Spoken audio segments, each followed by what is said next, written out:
Hello, my name is Anne, your guide to an animal's get even. If you like bloodthirsty animals getting back at humanity, then I'll smack that subscribe button right now. Now, today's animal has some thoughts about constant comparisons to llamas and sheep. It's alpacas.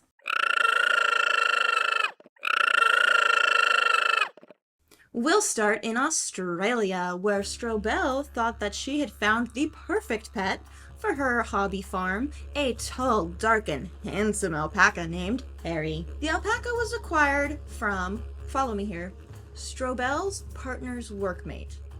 I know, it's like trying to explain someone who's like distantly related to you, and you're like, yeah, they're so-and-so's son, who's so-and-so's brother, who's so-and-so's husband, and then that's how we're related.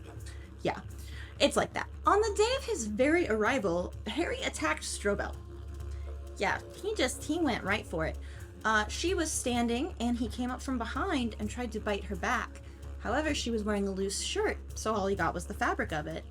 She turns around in surprise, as we humans tend to do when something just startles us, and he bites her arm, which causes her to fall down. And don't ask me how getting bitten on the arm causes you to fall down, because I am certain there is a way that can happen, but I can't, like, picture how it physically happens. You know what I mean? Bites the arm, she falls. Okay. Now, Strobel's partner is with her when Harry comes, and he is drinking a beer at the time. And I guess that's a good thing, because after she falls, Harry, has attacked his partner. So he starts to hit Harry on the noggin with the beer bottle. And, yeah, I don't know how to feel about this one on multiple levels. Like, first off, the beer bottle thing. Like, I'm a bleeding heart, I'm sorry. So, like, the imagery makes me sad, even though a part of me that's like, intelligent and like, oh, animal attacks are bad, is like, yes, he should have. That's what you want from a man, from a partner. So, yeah. And then there's the whole, like, okay, the very first thing he did when you got him is he attacked you. For some people, that's enough to be like, I don't think so. Hand the alpaca back. For some of us, quite frankly, including myself, when an animal has an inexplicable behavior like that, we'll find any kind of way to rationalize it. And it is true that sometimes there's just nothing you can do. Like, something is wrong and it can't be fixed.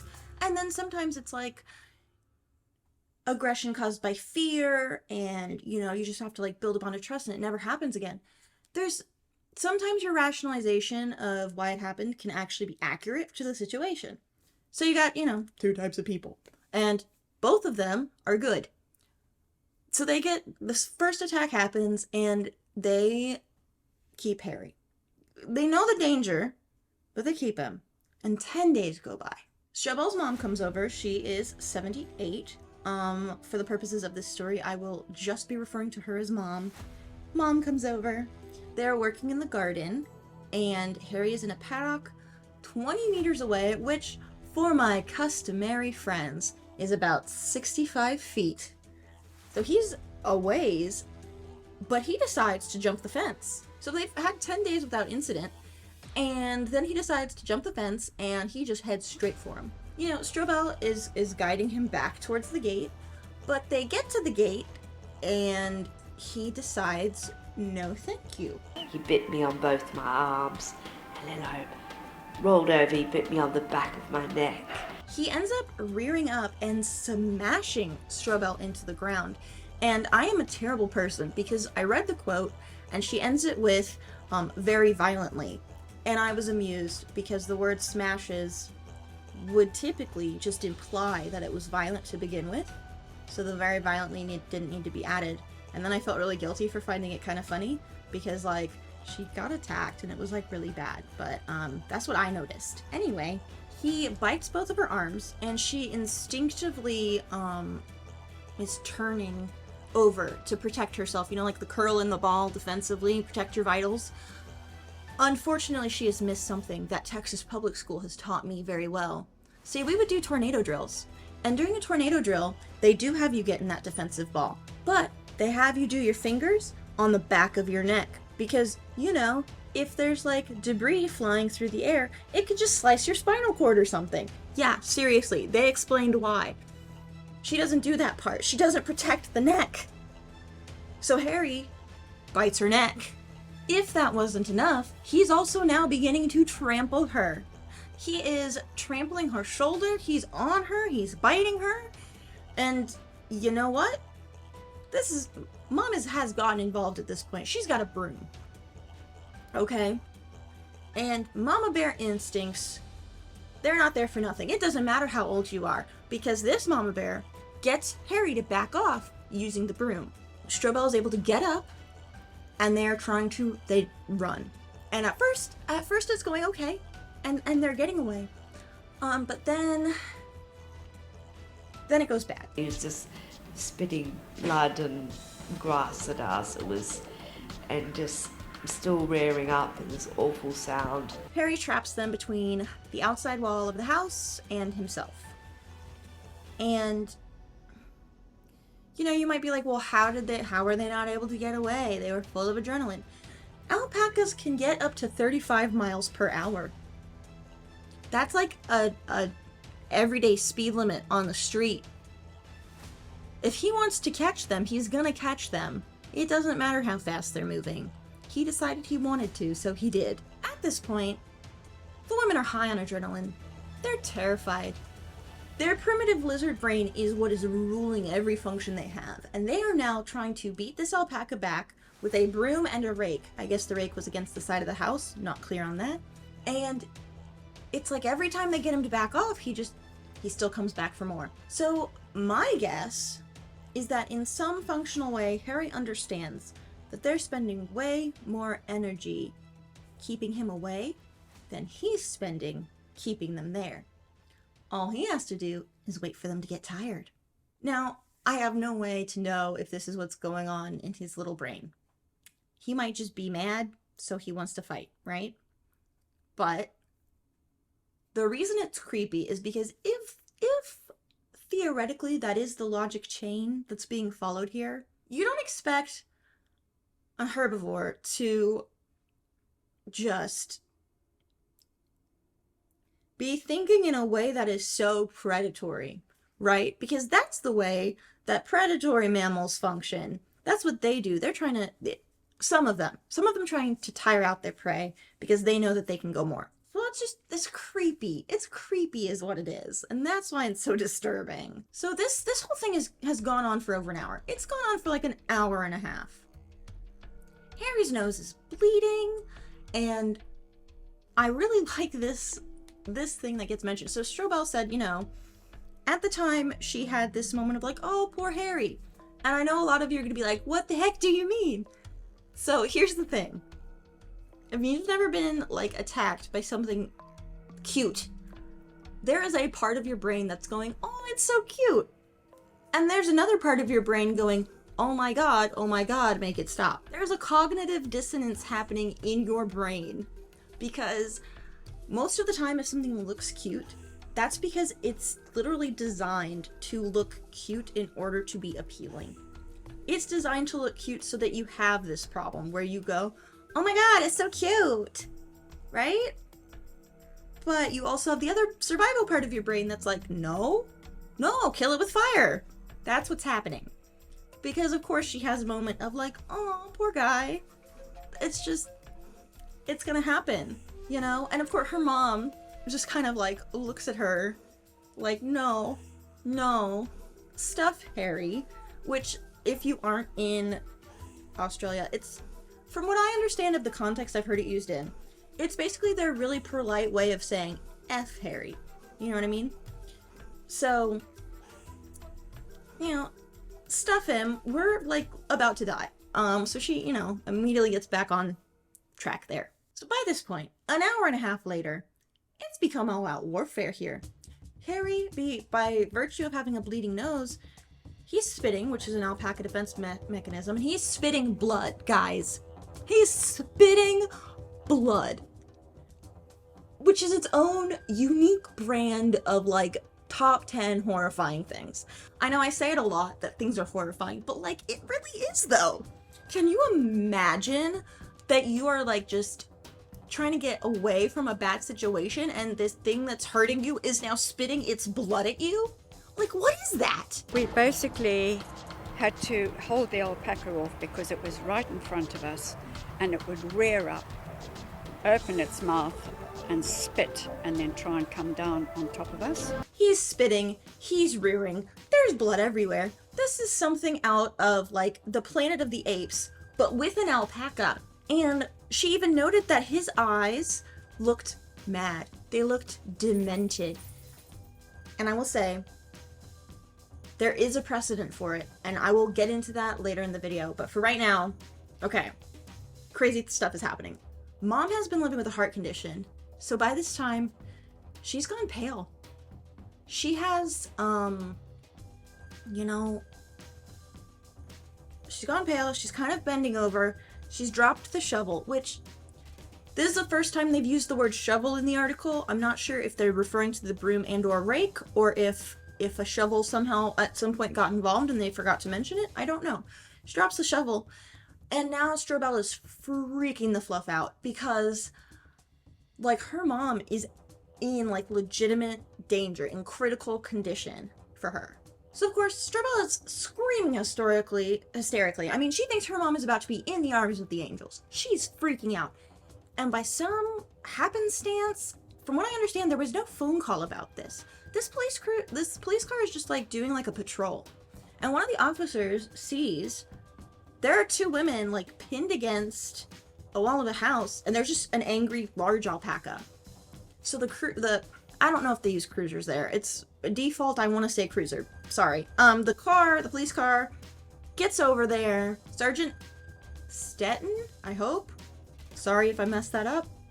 She jumps out of the car, and immediately Harry is like beelining for her. So she manages to frog march him back to the paddock. And for those that don't know, frog marching means like moving someone against their will with their arms pinned behind their back.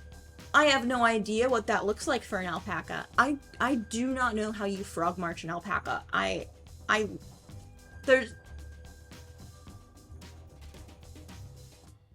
don't know. I don't know what she does there.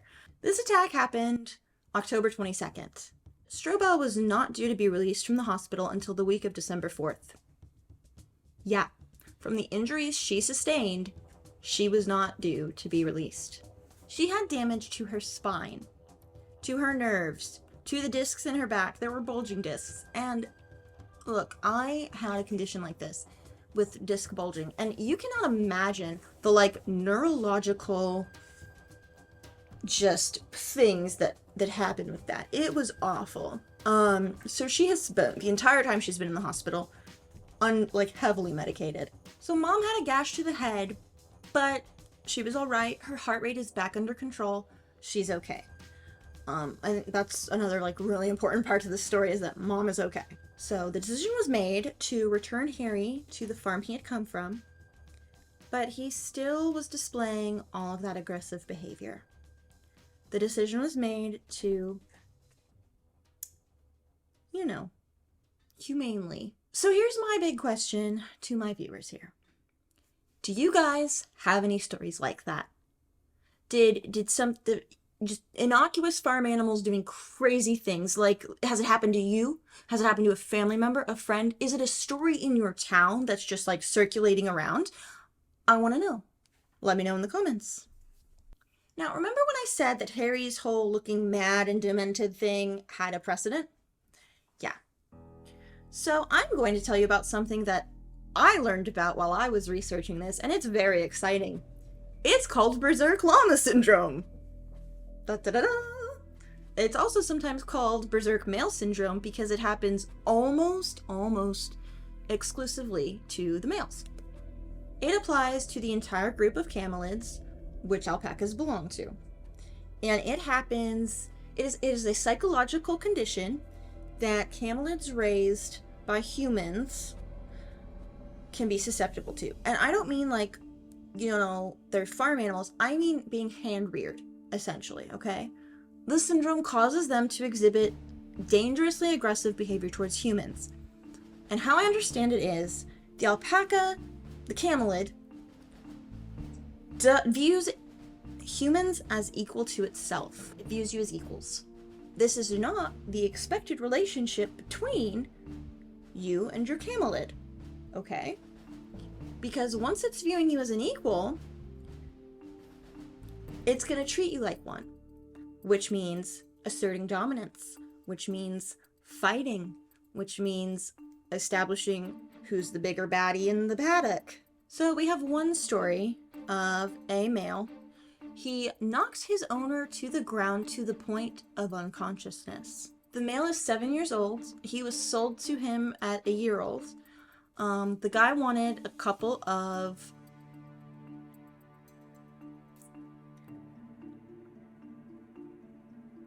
male alpacas whose peaches had not been harvested. That way they could kind of like protect his sheep herd. But he wanted to keep them nearby for hand feeding and to interact with them and stuff. But that kind of is what made the problem. So the more dominant of the two males is the one in question who attacked him. He gets bigger and more aggressive and more territorial, fighting anyone and anything, including humans. It gets to the point he's so cranky, he breaks into a neighbor's field, chases down a much bigger female llama, and proves to her that he is not a eunuch. Yeah. So the owner is alerted to this and goes to put a stop to it, gets attacked, knocked to the ground. After he's already on the ground and unconscious, apparently, I guess based on his injuries, it didn't say if there was an eyewitness or if it was based on injuries, but whatever the case, he's on the ground unconscious, and the alpaca decides he's going to trample him a little bit and bite him. Yep. Because, being unconscious is not enough. Gotta beat you a little more. Just make sure you know who's boss. This guy wakes up 45 minutes later. Extremely sore, very scratched up, and probably in need of medical attention. Because if you're unconscious for more than 30 minutes, but under an hour, your injuries are moderate. And for those in the medical field, moderate is one step below severe. I don't know what it is about alpacas and necks. I'm sure that there is a reason behind it. I didn't look that hard into it. I was too busy being upset about alpacas secretly being psychos. Why the neck? Why the neck on everyone? I don't know. So we got another story. This is an alpaca owner who reaches out to help from a alpaca community. I don't know, people who like alpacas? I'm not sure. She has 2 alpaca boys, and both of them are 3. But one has suddenly become aggressive against her. Now, it's not really suddenly. And the bigger issue is that she has 2 kids. One is 3 and one is 7.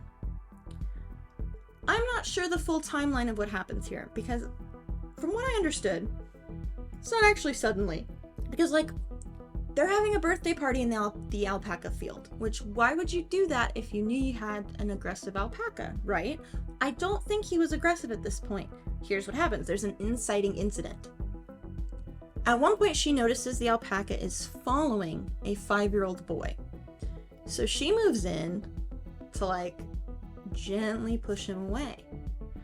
The alpaca's like, "What the heck, lady?" and is a little mad about it. And he pushes harder to follow the boy. So she pushes him back harder. So then he gets big mad. He rears up and he tries to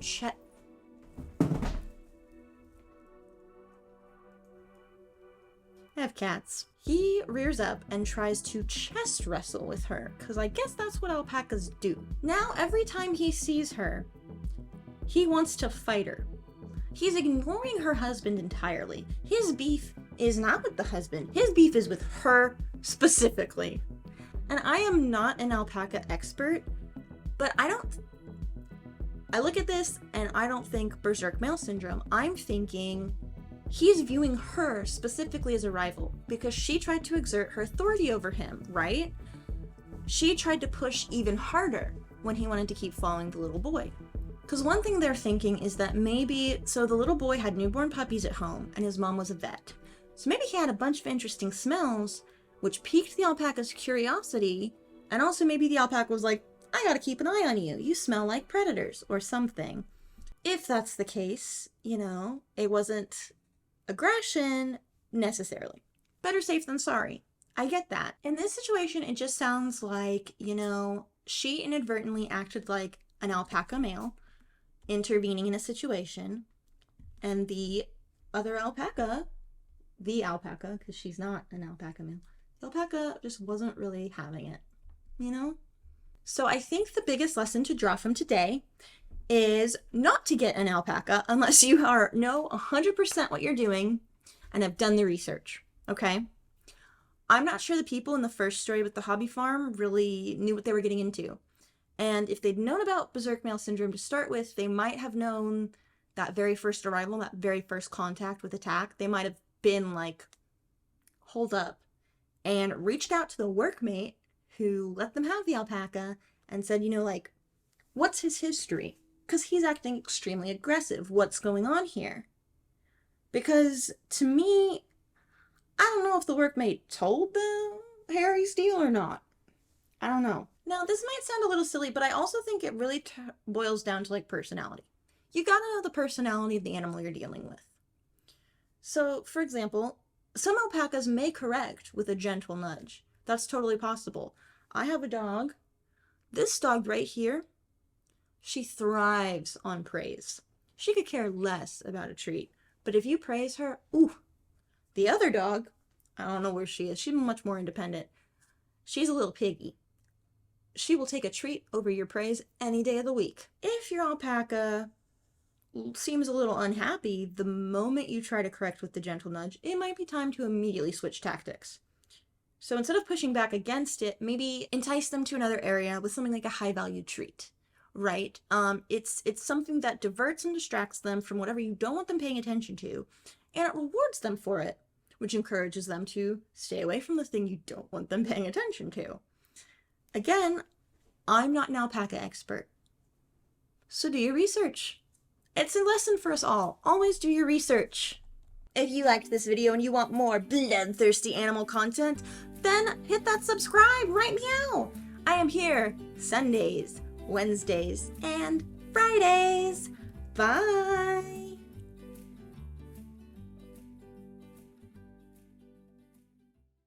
The police car, gets over there. Sergeant Stetton, I hope.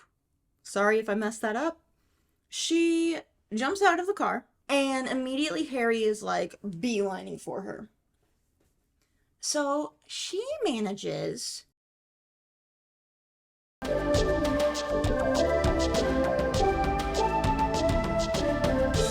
I haven't dealt with a lot of alpacas before, so I was a little bit wary. Basically just walked up to it, grabbed a handful of hair on each side of its ears. I've never seen that level of aggression in basically a herd.